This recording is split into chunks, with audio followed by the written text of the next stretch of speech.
안녕하셨습니까? 지난 한 주간도 어떻게 지내셨는지 궁금하네요. 자, 오늘도 성경 본문을 가지고 우리가 어떻게 본문을 관찰하고 해석하며 아웃라인을 정하고 설교할 수 있는지를 함께 공부해 보도록 하겠습니다. 그 전에 이제 설교자 표절 문제에 대해서 조금 언급하고 넘어가겠는데요.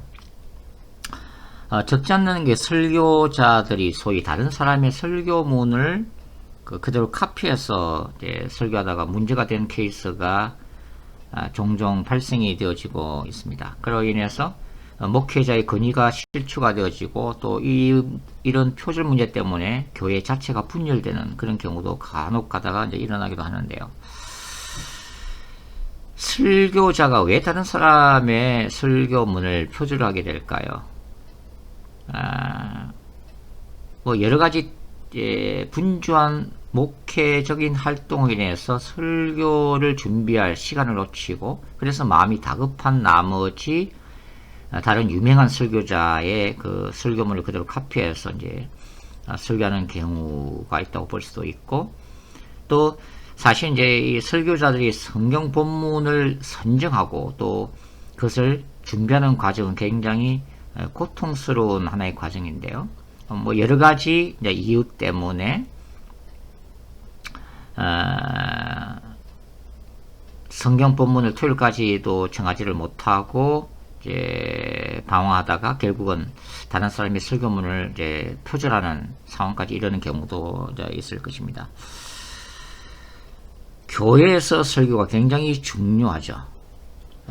특히 이 신자들이 교회를 정할 때에 그 교회의 목사님이 어떤 설교를 하는지, 그 설교가 은혜로운지에 굉장히 관심이 많고, 또 이제 그 설교를 들어보고 교회를 정하는 경우가 아주 흔하게 많습니다. 그만큼 개신교 신자들이 성경에 대한 관심, 그리고 설교에 대한 그 비중이 굉장히 높다는 것을 우리가 알 수가 있는데요. 어찌 보면 이것이 그 교회가 어떤 곳인가라고 하는 그 교회론에도 부정적인 영향을 미치게 되었다고 볼 수가 있습니다. 사실 설교라고 하는 것이 목회자의 사이에서 굉장히 중요하고 어찌 보면 가장 우선적인 사이라고 볼 수가 있습니다. 그러나 그럼에도 불구하고 사실 교회란 설교만으로 이루어지는 것은 아니죠. 교회 공동체는 초대교회의 경우를 생각하면 초대교회도 이 사도들의 설교, 메시지도 중요시 여겼지만 그 메시지에만 목숨을 걸지 않았다고 하는 것입니다. 사실 초대교회 공동체는 메시지에 기초하면서도 교회 공동체 안에서 운행하는 성령의 역동적이고도 다양한 역사, 즉 방언이나 예언이나 신령한 노래들, 그리고 신자들 간의 진지하고도 깊이 있는 삶의 나눔과 교제를 통해서 설교자가 교회 주인도 아니고 예배 자체도 주인이 아닌 오직 성령을 통해 전거되었던 예수 그리스도만이 교회 공동체의 주인이 되었던 그런 방식을 보여주고 있죠. 그러니까 초대교회 사도들이나 신자들이 오늘날 현대교회를 방문해서 주일 하루를 같이 생활해 보면 굉장히 놀라게 될 거라고 하는 것입니다. 설교자가 이렇게 신자들이 설교에만 목숨을 걸기 때문에 설교 자체에 대한 대단한 스트레스를 가지고 있습니다. 은혜로운 설교, 좋은 설교를 전해야만 한다는 강박관념에 시달리기도 하죠. 그래서 설교자들이 다른 유명한 설교자의 설교문을 뒤집거리기도 하고 또 인터넷 등이나 유튜브를 통해서 참조하기도 하고 그렇게 하는데요. 참조한다는 그 자체는 잘못된 것이 아닙니다. 때로는 설교자가 이 메시지가 어느 누구가 전한 메시지인데 너무나 은혜로워서 오늘 그 일부분을 인용하겠다고 하는 것을 제시하면 아무런 문제가 되지 않습니다. 그런데 사실 중요한 것은 본질적인 문제는 설교자가 하나님 앞에서 착하고 충성된 말씀의 전달자로서 최선을 다하는 자세가 늘 중요하다고 하는 것이죠. 그러기 위해서는 이 설교를 충분히 준비할 수 있는 시간을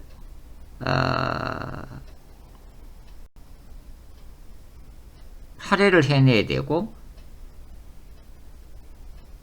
충분히 하나님의 말씀을 연구하고 잘 전할 수 있는 그런 환경을 스스로가 만들어 가야 한다고 하는 것입니다. 그러나 신자들도 설교 자체가 교회가 아니라는 것을 늘 인식해야만 한다고 하는 거죠. 그러니까 신자들이 은혜를 받는 통로를 목회자의 설교에만 목숨을 거는 것은 곤란하다고 하는 것입니다. 공동체 전체 안에서 일어나는 영적인 활동이나 또 개인적으로도 주님과 기도를 통해서, 말씀 묵상을 통해서 강단으로만 공급될 수 없는 다양한 그런 성역사나 하나님의 은혜를 스스로 채우는 좀 성숙된 신자들의 모습도 필요하다고 하는 거죠. 설교 표절이라고 하는 문제는 세 가지가 낳은 비극이라고 볼 수가 있는데요. 첫 번째는 설교만으로 교회를 성장시키겠다고 하는 교회 성장주의가 낳은 부작용이기도 하고, 또 두 번째는 설교자의 태만이 가져온 결과이기도 하죠. 그리고 나머지 세 번째는 바로 신자들이 설교를 우상화한 그 결과로 초래된 문제이기도 하다고 하는 것입니다. 자, 오늘은 샌드위치 구조 본문을 설교하는 것에 대해서 한번 생각해 보도록 하겠습니다. 마가복음 5장을 함께 연구해 보도록 할 텐데요. 마가복음 5장에는 두 가지 이야기가 함께 샌드위치 구조로 형성이 되어 있습니다. 바로 해당장 야이로의 이야기와 12해를 혈루증으로 앓는 여인 얘기죠. 이 두 가지의 얘기가 함께 결합이 되어지면서 원래는 이 해당장 야이로의 이야기부터 시작이 되어지고 있는데요. 해당장 야이로 이야기의 전반부는 해당장 야이로가 딸의 치유를 위해서 예수님을 모셔가는 그런 장면으로 시작이 되어지죠. 근데 이제 중간에 12해를 헬루증을 앓는 여인이 끼어들면서 예수님이 그 과정 가운데 이 여인을 치유하시는 이야기가 기록되어 있습니다. 그리고 나서 이제 해당장 야이로 이야기의 그 후반부가 계속 진행이 되죠. 그래서 해당장 야이로가 예수님이 자신의 죽은 딸을 살리시는 장면을 목격하는 이야기, 이렇게 A, B, A 다시 구조로 이 전체 이야기가 형성되어 있는데요. 이렇게 해당장 야이로의 이야기에 12해를 헬루증 앓는 여인 이야기가 중간에 끼어들어서 마치 샌드위치와 같은 그런 구조로 되어 있는 얘기가 바로 마가복음 5장의 이야기가 되겠습니다. 그래서 우리는 이 마가복음 5장을 통해서 두 편의 설교를 준비할 수가 있겠습니다. 그래서 첫 번째 설교는 혈루증 여인 사건이 되겠죠. 본문을 관찰하는 가장 중요한 기법은 본문에 수많은 질문을 퍼부으라 하는 것입니다. 그리고 그 질문에 대한 대답을 추구해 나가라는 거죠. 예를 들면은 왜 여인은 예수께 나왔는가, 그 이유가 뭔가 하는 것을 이제 25절과 26절에서 관찰할 수가 있겠죠. 그리고 이 여인이 혈루증을 앓았다고 그랬는데 이 혈루증은 어떤 병인가 하는 것도 조사를 해야 되죠. 그것은 이제 레위기 15장에 나와 있습니다. 그러니까 혈루증은 하혈하는 부정한 병으로 간주가 되었죠. 그래서 모든 회당에서의 출입이 금지되었고 다른 사람들과도 격리되었던 병이었다는 것을 우리가 알 수가 있습니다. 그러니까 이 여인은 대중 앞에 노티스가 없이 나오면 돌로 쳐 죽임을 당할 수도 있었다는 것을 알 수가 있죠. 그리고 이제 27절과 28절에서는 이 여인의 믿음은 무엇인가, 이 여인은 어떤 믿음을 가졌는가를 우리가 생각해 볼 수 있고, 그 다음에 29절에 그 결과는 어떻게 되었는가, 예수님께 나온 이 사건의 결과는 무엇인가, 그리고 30절부터 34절까지는 예수님은 어떻게 반응하셨는가, 이러한 질문을 가지고 본문들을 꼼꼼하게 관찰하면서 설교를 준비를 할 수가 있겠습니다. 자, 그래서 본문을 다음과 같이 아웃라인을 구성해 볼 수가 있겠는데요. 오늘 이 혈루증 여인 사건을 본문을 이렇게 전개를 해 볼 수가 있습니다. 첫 번째는 이제 혈루증 여인의 절망 상태를 살펴보고, 두 번째가 혈루증 여인의 마지막 희망, 세 번째가 혈루증 여인의 믿음에 대해서, 네 번째가 혈루증 여인의 응답받은 내용에 대해서, 그리고 마지막으로 혈루증 여인을 향한 예수님의 태도를 이렇게 관찰해 볼 수가 있겠습니다. 그래서 이 혈루증 여인의 절망은 바로 마가복음 오늘 본문 25절과 26절에 나타나는데요. 자, 우리가 성경을 한번 펼치고 그 내용을 한번 살펴보도록 하겠습니다. 자, 마가복음 5장 25절과 26절을 같이 한번 읽어보죠. 12해를 혈루증으로 알아온 한 여자가 있어 많은 의사에게 많은 괴로움을 받았고 가진 것도 다 흡입하였으되 아무 효험이 없고 도리어 더 중하여졌던 차에. 자, 여기서 우리 본문에서 우리가 어떤 사실들을 관찰할 수가 있죠. 이 혈루증이라고 하는 이 치명적인 병 때문에 이 여인이 육체적으로 어떤 고통을 겪었는가 라는 것을 우리가 생각해 볼 수 있겠죠. 그리고 당연히 이 질병 때문에 이 여인의 그 심리적인 고통도 우리가 생각해 볼 수 있고, 그 다음에 이 병을 고치기 위해서 수많은 의사들에게 그 진단하고 처방을 받는 가운데 흡입했던 이 재산의 손실, 재정적인 이 손실 문제도 발생했다는 것을 우리가 알 수가 있고, 또 우리가 이 당시에 관습으로 볼 때 이 혈루증이라고 하는 이 부정한 병이 있을 때는 회당 예배에 참석할 수 없었다고 하는, 그래서 그 종교적 고통 가운데 있었다고 하는 이런 상황들을 우리가 관찰을 해낼 수가 있겠습니다. 그 다음에 이제 두 번째가 혈루증 여인의 마지막 희망에 대한 내용인데요. 27절 말씀입니다. 자, 27절을 같이 한번 읽어보도록 하겠습니다. 27절, 예수의 소문을 듣고 무리 가운데 끼어 뒤로 와서 그의 옷에 손을 대니. 자, 혈루증 여인이 마지막 희망을 가졌던 것은 바로 뭐냐면 예수님의 그 소문을 들었다 하는 것입니다. 예수님의 소문을 들었다. 자, 이 여인이 예수님이 수많은 기적들을 행하고 있다는 소문을 들었다고 하는 거죠. 그리고 그 소문은 이 여인에게는 믿음으로 자리가 잡힙니다. 자, 이 우리 마가복음 이 전체의 구조에 따르면 이 여인이 들었던 소문은 바로 이제 마가복음 쭉 1장부터 시작해서 이 4장에 기록된 내용들이 될 수가 있겠죠.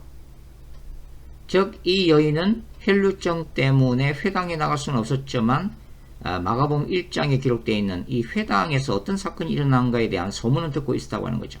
예수님의 회당에서 악령을 쫓아내십니다. 그리고 또 마가복음 2장에는 어떤 일을 예수님 행하시죠? 중풍병자를 치유하십니다.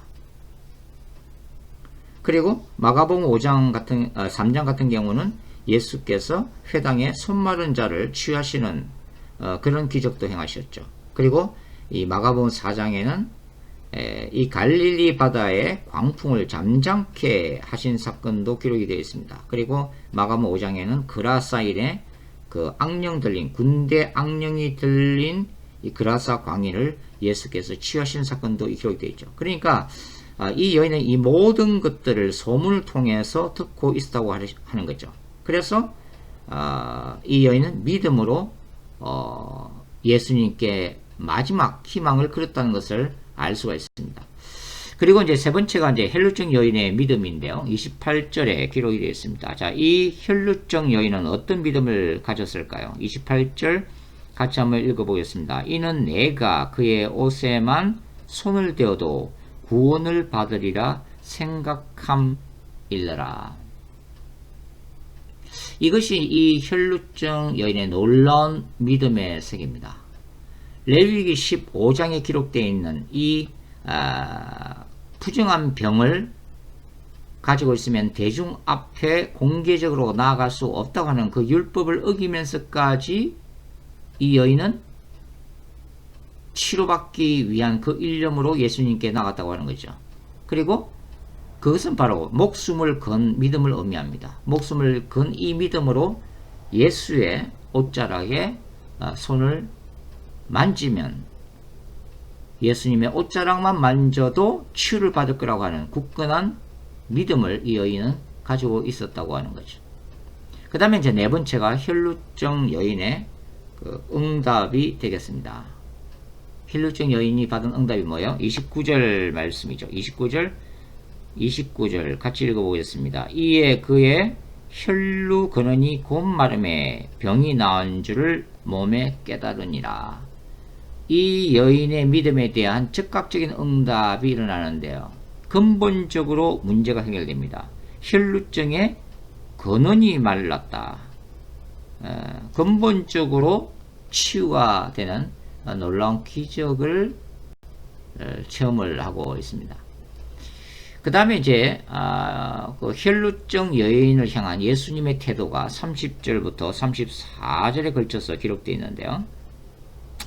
마가복음 5장 30절부터 34절까지 읽어보겠습니다. 마가복음 5장 30절, 예수께서 그 능력이 자기에게서 나간 줄을 곧 스스로 아시고 무리 가운데서 돌이켜 말씀하시되 누가 내 옷에 손을 대었느냐 하시니 제자들이 여짜오되 무리가 애워싸 미는 것을 보시며 누가 내게 손을 대었느냐 물으시나이까 하되 예수께서 일 행한 여자를 보려고 둘러보시니 여자가 자기에게 이루어진 일을 알고 두려워하여 떨며 와서 그 앞에 엎드려 모든 사실을 여쭈니 예수께서 이르시되 딸아 내 믿음이 너를 구원하였으니 평안히 가라 내 병에서 놓여 건강할지어다.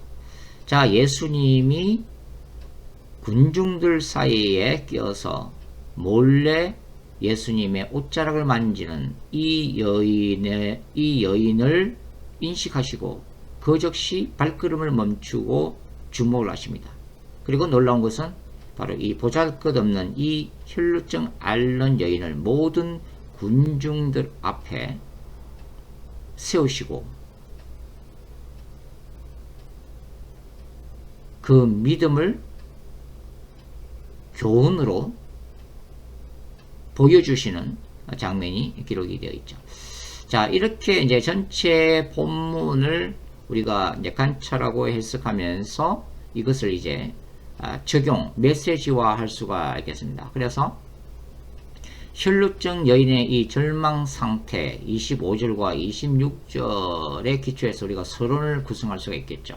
그래서 모든 인간은 고통스러운 문제가 있습니다라는 서론을 시작할 수가 있겠습니다. 그래서 여러가지 예화나 시사, 통계 자료를 인용하면서 우리네 인생에 어떤 아픔과 비극적인 역사가 지금도 일어나고 있는가, 모든 가정들에 다 고통이 있다는 것을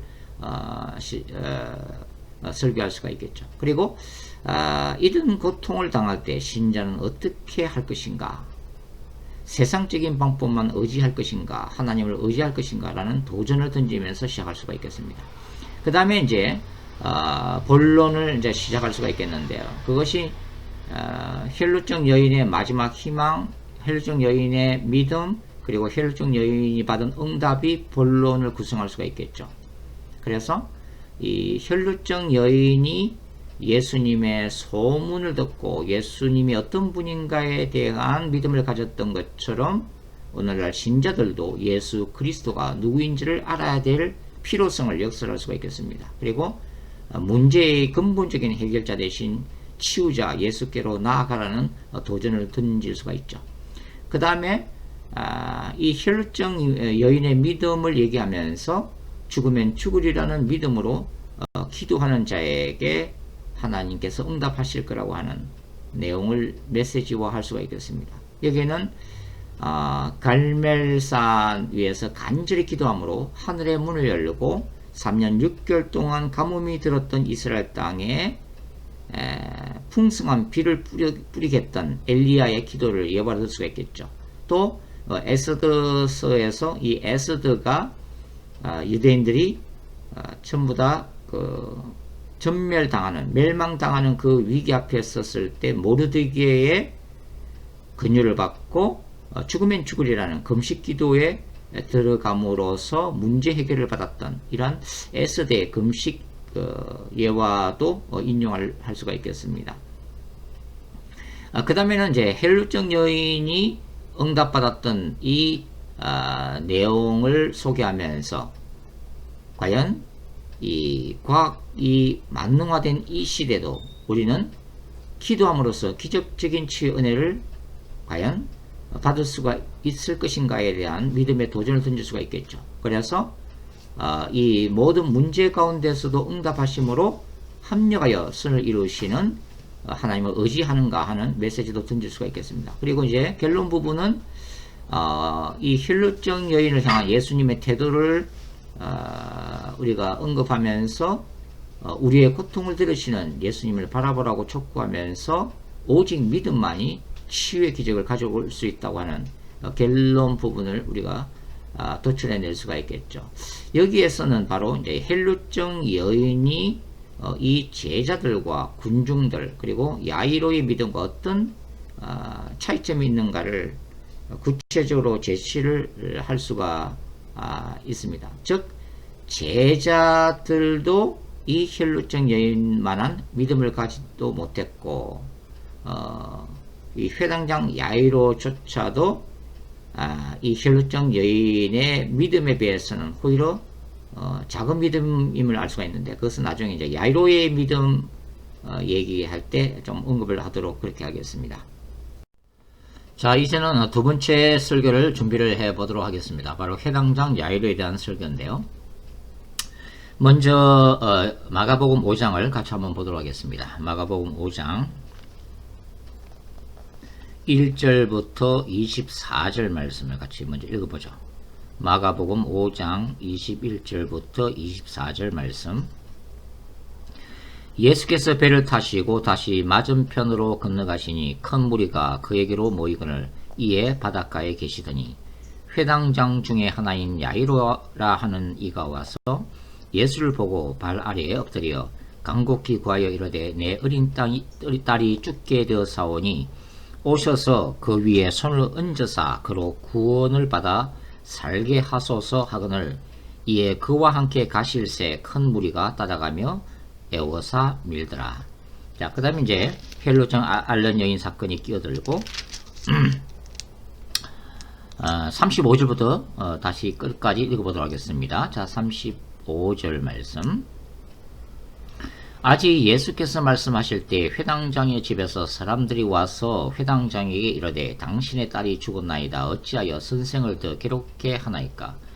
예수께서 그 하는 말을 곁에서 들으시고 회당장에게 이르시되 두려워하지 말고 믿기만 하라 하시고 37절 베드로와 야고보와 야고보의 형제 요한 외에 아무도 따라옴을 허락하지 아니하시고 회당장의 집에 함께 가사 떠드는 것과 사람들이 울며 심히 통곡함을 보시고 들어가서 그들에게 이르시되 너희가 어찌하여 떠들며 우느냐? 이 아이가 죽은 것이 아니라 잔다 하시니 그들이 비웃더라. 예수께서 그들을 다 내보내신 후에 아이의 부모와 또 자기와 함께한 자들을 데리시고 아이 있는 곳에 들어가사 그 아이의 손을 잡고 이르시되 달리 다구움 하시니 번역하면 곧 내가 내게 말하노니 소녀야 일어나라 하심이라. 소녀가 곧 일어나서 걸으니 나이가 12살이라. 사람들이 곧 크게 놀라고 놀라거늘 예수께서 이 일을 아무도 알지 못하게 하라고 그들을 많이 경계하시고 이에 소녀에게 먹을 것을 주라 하시니라. 자, 오늘 성경 본문에도 수많은 질문들을 퍼붓고 그 질문들에 대한 해답을 추구하는 연구 과정이 필요할 것입니다. 첫 번째는 그 회당장이라고 하는 것이 과연 어떤 직업인가 하는 그 배경 연구를 해야죠. 여러분들이 인터넷이나 또 성경 사전들을 참고로 해서 찾아보시면 회당장은 예수님의 시대에 그 예루살렘에도 400개 이상의 회당들이 있었다는 것을 알 수가 있습니다. 물론 각지에도 수많은 회당들이 존재했겠죠. 이 회당장이라고 하는 직업은 회당에서 이루어지는 예배나 율법 교육을 책임 맡은 자리에 있었던 사람이었습니다. 그는 매주 안식일 토요일마다 구약의 본문들을 읽을 설교자들을 선정할 권한을 가지고 있기도 했죠. 그리고 회당에서 인하고 있는 치라든지 행정에 대한 전반적인 관리를 했던 사람이란 것을 우리가 알 수가 있습니다. 큰 회당 같은 경우는 여러 명의 회당장이 함께 살겠다고도 전해지고 있는데요. 이 가버나움에서는 최소한 한 개의 회당이 존재했다는 것을 우리가 알 수가 있습니다.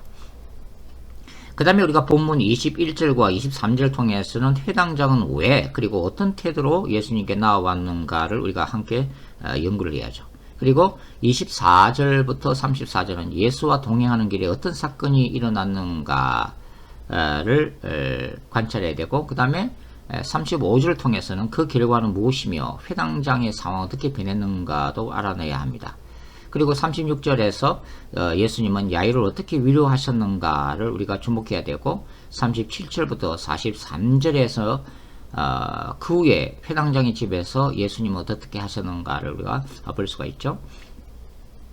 그리고 그 외에도 이 회당장 야이로가 자신의 딸이 치유받고 난 후에 이 사건을 어떤 식으로 생각했을까 하는 것도 우리가 묵상을 해볼 필요가 있습니다. 그리고 마가복음 5장에서 기술하는 이 12의 숫자의 의미에 대해서 논리와 상상력을 가지고 접근해 보는 것도 필요할 것입니다. 자, 이제는 본문 관찰과 해석에 대한 하나 이그젬플을 제시해 보도록 하겠습니다. 자, 21절부터 23절이 오늘 본문의 배경이 되는 말씀인데요. 회당장 야이로가 왜 예수님께 나왔죠? 오늘 본문에 의하면 그 회당장의 어린 딸이 질병으로 죽게 된 상황에 이르렀기 때문입니다. 자, 그러면은 그가 예수님 앞에 나온 그런 태도는 어떠했을까요? 22절에 따르면은 발 아래 엎드렸다고 되어 있습니다. 적어도 한 지역의 리드에 해당됐던 이 회당장이 겸손히 청년 예수의 발 앞에 엎드렸다고 하는 것은 얼마나 그가 겸손한 사람이었는가를 알 수가 있죠. 그리고 그가 많이 반복해서 강구했다는 것으로 볼 때 그가 얼마나 절실한 딸이 치유받기를 얼마나 간절히 원했던가를 알 수가 있습니다. 회당장 야이로는 예수님께 무엇을 요청했나요? 자기 집에 가셔서 자기 딸의 안수하고 살게 해달라고 요청을 하고 있습니다. 자, 여기서 이제 헬루증 여인과 좀 비교할 필요가 있겠습니다. 이 회당장 야이로와 헬루증 여인을 사회적 신분을 한번 비교를 해보죠. 회당장 야이로는 가버나움 회당장 중에 한 사람으로 추정이 됩니다. 그러나 헬루증 여인은 일반 유대인 신자였다고 하는 거죠. 회당장 야이로가 예수님께 나아온 그 믿음의 기초는 바로 회당 사건이라고 우리가 추정을 해낼 수가 있습니다. 그것이 마가복음 1장 23절부터 27절에 이 가버나움 회당에서 악령 들린 자를 치유해 주시는 그 표적을 보고 회당장 야이로가 예수님에 대한 믿음을 가졌다고 볼 수가 있죠. 헬루증 여인은요, 우리가 이미 함께 공부해 본 바와 같이 예수님에 대한 소문을 듣고 믿음을 가졌다고 볼 수가 있습니다. 이런 관점에서 볼 때 헬루증 여인이 눈으로 직접 목격하지 않고도 예수님에 대한 소문만으로도 믿음을 가졌다는 의미에서 이 헬루증 여인이 얼마나 놀라운 믿음을 가졌는가를 우리가 알 수가 있는 장면이죠. 그리고 보여준 믿음의 상태는요, 영어 성경을 보시면 회당장 야이로는 Come and lay your hands on her. 오셔서 당신의 손을 우리 딸에게 얹어소서라고 요청을 하고 있는데 반해서 헬루적 여인은 뭐라고 얘기하고 있냐면 If I may touch but his clothes, 내가 그분의 옷에만 손을 얹을지라도 I shall be whole. 나는 온전히 치유를 받게 될 것이다 라는 믿음을 가지고 있었습니다. 회당장 야이로는 직접 예수님을 모시고 가서 딸에게 안수해야 고침을 받는다는 믿음을 가지고 있었지만 이 헬루적 여인은 예수님의 옷자락에만 손을 만져도 고침을 받을 거라는 더 큰 믿음을 보여주고 있다고 하는 거죠. 자, 그 다음에 이제 이 과정을 한번 살펴보도록 하겠습니다. 24절에 보시면 회당장 야이로와 예수님을 따라서 많은 무리가 함께 앞서거니 뒤서거니 따라갔다는 것을 알 수가 있죠. 그리고 바로 여기에 끼어든 사건이 바로 혈루증 여인이 치유받는 사건이 샌드위치 구조로 들어와 있다고 하는 거죠. 그 다음에 이제 우리가 그 35절과 36절이 바로 이 혈루증 여인이 치유받은 그 기쁨을 누리는 순간이 회당장 야이로의 입장에서는 절대적인 위기상으로 내몰리는 인생의 벼랑 끝에 서는 바로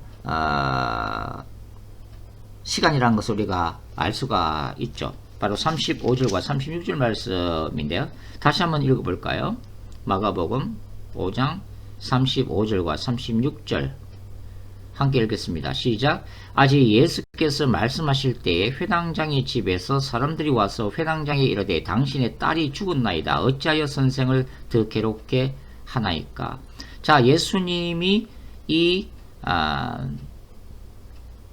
혈루증 앓는 여인을 치유하시고 그 여인을 간증을 시키면서 시간을 허비하는 바람에 회당장 야이로의 딸이 죽어버리는 비극이 일어납니다.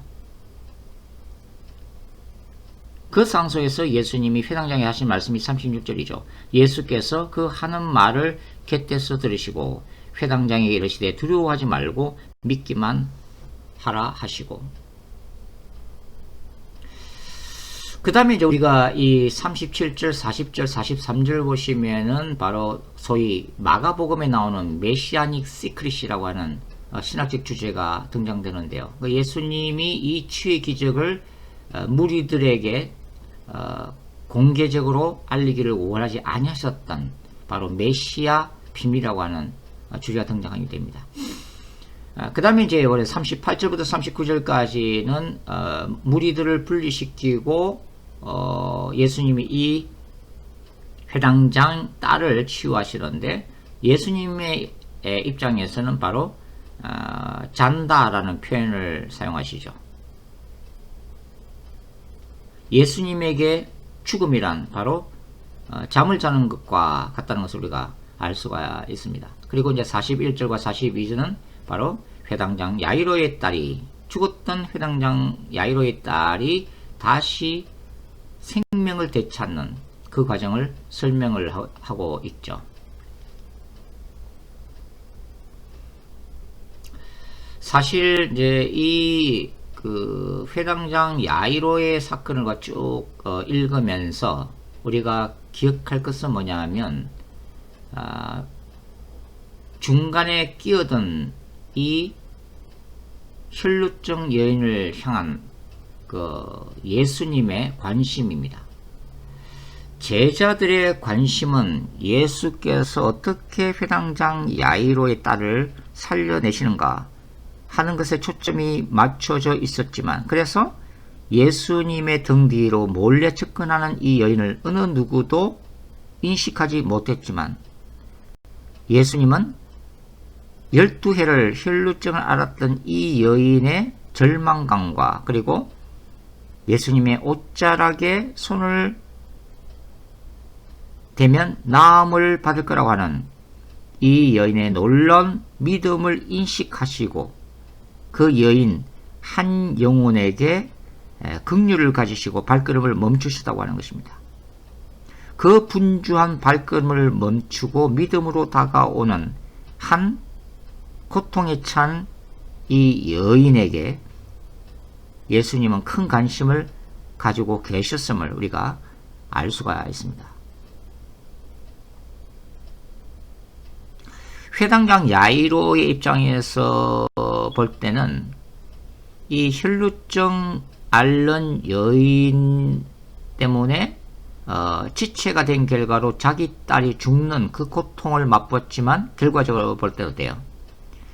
죽었던 딸을 예수께서 부활시키시는 더 큰 놀라운 기적을 맛보고 더 큰 은혜를 맛보는 결과를 가져오게 된다고 하는 것입니다.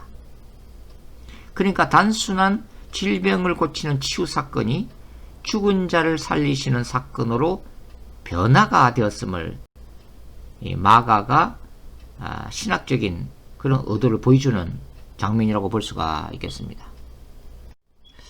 예수께서 고침을 받은 이 혈루증 여인을 대중 앞에 세우시는 모습을 통해서 우리는 어떤 교훈을 받을 수 있을까요?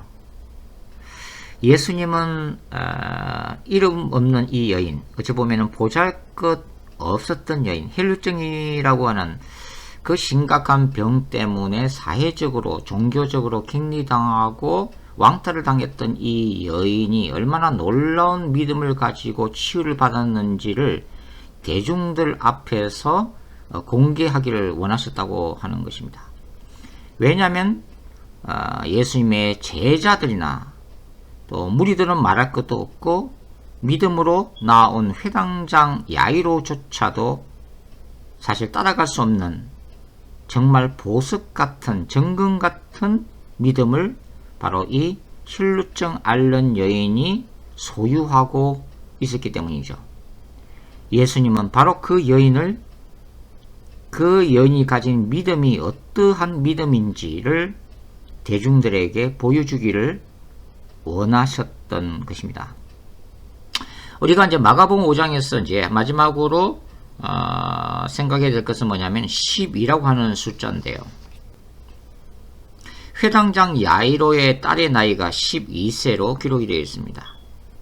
그리고 혈루증 앓는 여인이 당했던 이 고통의 세월 동안 12년이었다고 하는 거죠. 마가가 이렇게 12라고 하는 숫자를 구체적으로 언급하는 이유가 있습니다. 그것은 우리가 이 회당장 야이로의 딸과 이 혈루증 여인을 함께 생각할 때에 사실 같은 가버나움이 생활권이었기 때문에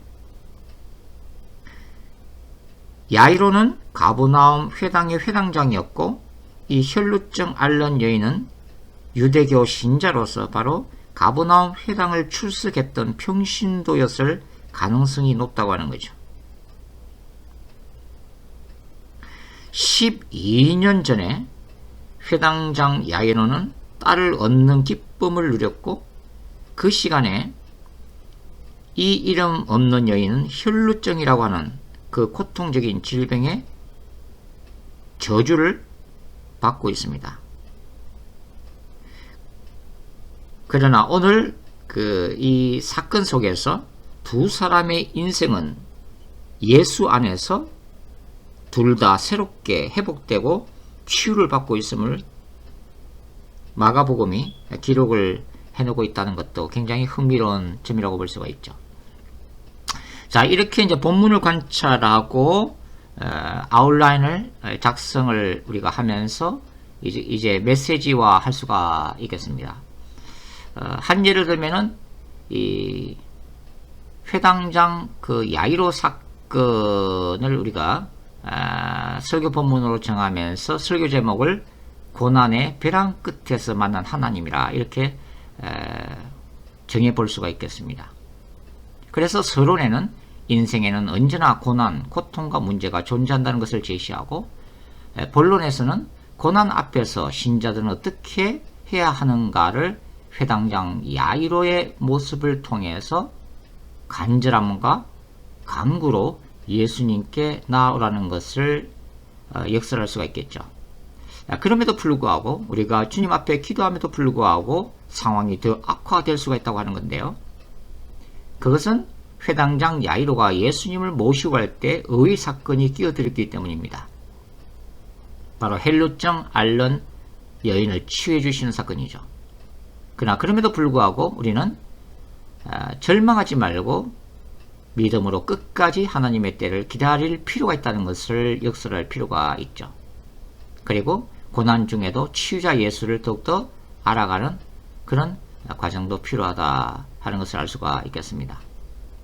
그리고 오늘 본문 41절과 42절을 통해서 고난이 깊을수록 하나님의 은혜가 깊다는 메시지를 던질 수가 있겠죠.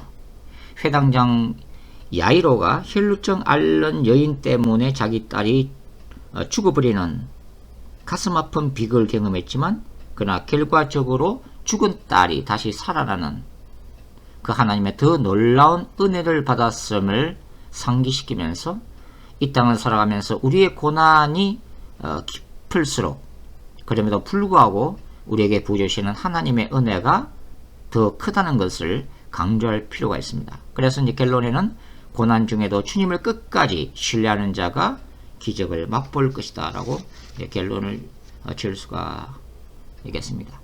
자, 다음 시간에도 다른 본문을 통해서 우리가 계속 공부를 해 나가도록 하겠습니다. 1절 동안 예수님 안에서 놀라운 기적과 은혜를 맛보시기를 기도드립니다. 감사합니다.